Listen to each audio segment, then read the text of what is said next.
we loved the performance of the Swiss choir, the Swiss Jugendchor that you had on YouTube.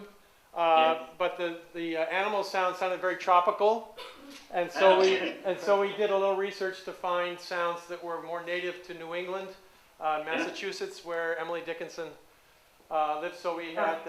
Why don't we demonstrate the sounds we have so you can hear the different ones?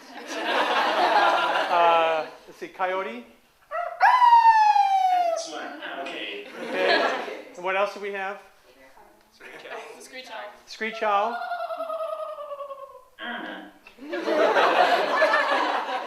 And then we had cardinals.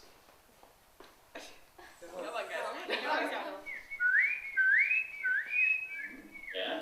And we had a baby raccoon, but our baby raccoon specialist is in a theater rehearsal. Unless you have it?